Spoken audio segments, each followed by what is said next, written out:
Bunga ng excitement, tuluyan ang inilantad ni Troy Rosario ang unang-una niyang ginawa pagpasok pa lang sa venue sa laban ng Ginebra at NLEX. Iba pang rason bakit niya pinili ang koponan ng Barangay Ginebra, ibinida din ni Troy Rosario at ang detalyadong pahayag ni Troy kung paano siya gumawa ng move para kausapin si Alfrancis Chua para lang makapasok sa pangarap niyang koponan. Tutukan po natin ang lahat ng yan, pero bago yan, pakisubscribe, like and share na lang muna para pareho tayong updated. Sa panayam ng media, tila walang pagsidla ng kaligayahan si Troy Rosario, ang player na minsang nangarap na maglaro sa Barangay Ginebra na ngayon ay naisakatuparan.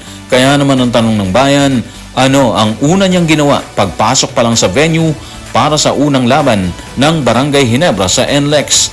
Tutukan po natin si Troy sa report na Ruben Terrado sa Spin. Sa wakas, childhood dream nga ang magsuot ng jersey na yon. Talagang masarap sa pakiramdam. Pagdating ko pa lang dito sa venue, talagang yun ang tinignan ko kagad kung nasaan yung jersey ko. Finally, masusuot ko na rin. Sobrang excited ako kanina. Hindi ko alam kung ano nangyari sa akin. Pero para sa akin, good first game. Well, congrats kay Troy Rosario. Yung pangarap niya nung kabataan niya at ng kanyang pamilya, reality na ngayon. Andito na siya sa Barangay Ginebra. Iba yung journey niya, di ba? Dumaan talaga siya sa butas ng karayom bago niya nakuha yung pangarap. Sa ngayon, 32 na siya. At least bago siya magretiro, nakuha niya talaga yung dream niya.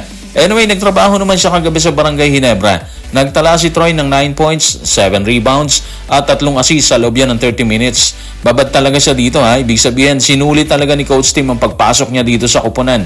Unang-una kasi kulang sila sa big man. Kaya normal yun na ibababad talaga siya doon. Yung production niya para si isang newcomer sa Ginebra, impressive na yun. Laking bagay ng 7 rebounds ha. Yung 6 doon sa kanyang rebound, kinuha niya sa opensa at isa ang sa depensa. Maganda yung pasok niya kasi nanalo kagad sila versus NLEX na nagmula sa isang impresibong panalo laban sa SMB.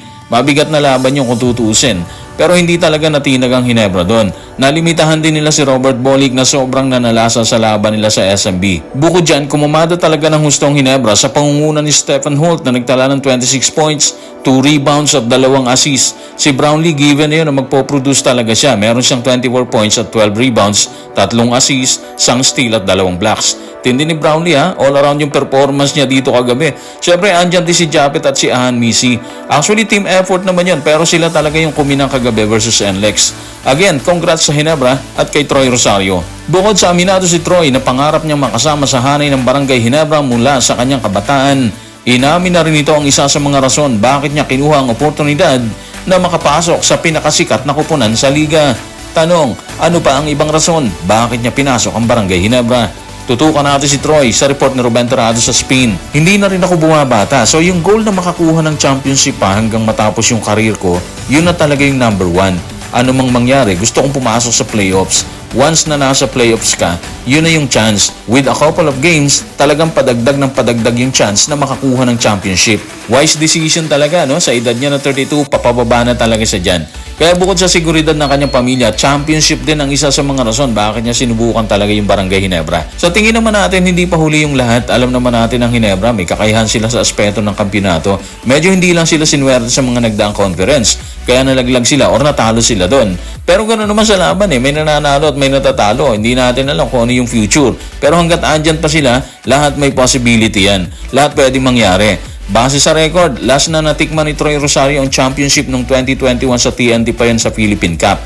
Mula noon, napunta na siya sa Blackwater. And the rest is history na, di ba? Sa ngayon, medyo mahirap magbigay ng anuman tsansa ng isang team sa kampyonato, partikular ang Ginebra.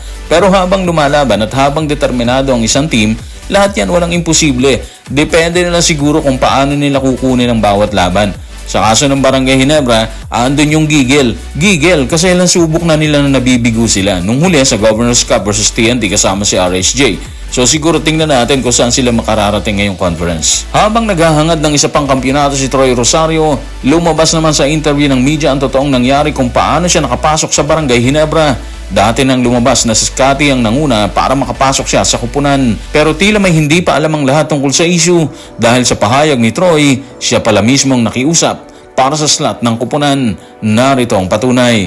Tutukan natin si Troy sa report ni Ruben Terrado sa Spin. Kinausap ako ni Scotty na kausapin mo si Boss Alchua.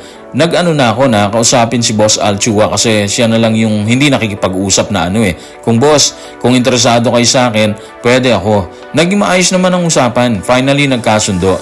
Actually, last minute na kumbaga para malaman ko lang kung ano plano nila. Nung tinawagan ko, parang yun na yun. Nung sinabi niya na ganito, okay na. Parang gusto ko rin talaga mag-Ginebra. O diba alam natin na kinausap siya ni Scotty or si Scotty ang gumawa ng move para makapasok si Troy dito sa Ginebra. Pero ang hindi natin alam dati, nilapitan pala or si Troy mismo ang lumapit kay Alchua. Of course, sa payo yan ni Scotty Thompson.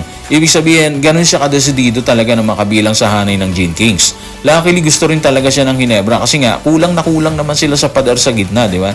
Parang kung titingnan mo yung linya ni Troy, walang naging mabigat na transaction sa pagitan niya at ng Barangay Ginebra. Indikasyon na pareho nilang gusto yung isa't isa. Sa panig ni Troy, alam niya sa puso niya na dito siya nabibilang at sa panig naman ng Ginebra, kailangan nilang isang Troy. Kaya walang naging problema sa usapan. Sa usapin naman ng kontrata kung ilang taon at magkano naging halaga nun, siguro hindi na mahalaga yon kasi alam naman natin na masaya sila pareho, di ba? Si Troy at ang management ng Ginebra sa naging resulta ng transaction nila. Sisingaw at sisingaw din naman niya sa mga susunod na panahon kung ilang taon at magkano ang halaga niya sa Gene Kings. Sa ngayon, nakapokus sila sa kampanya nila sa Commissioner's Cup. Kung ano man ang maging resulta ng kampanya, nakasalala yan sa lahat, hindi lang sa iisang individual. Pahabol na rin siguro dahil dati na rin siyang kasama sa hanay ng Gilas, hindi na rin tayo magtataka or magugulat kung isang araw, makita natin si Troy sa hanay kasi nga, kabisado na niya yung sistemang ipinatutupad ni CTC sa pambansang kupunan na may mahabang programa. So guys, maraming salamat.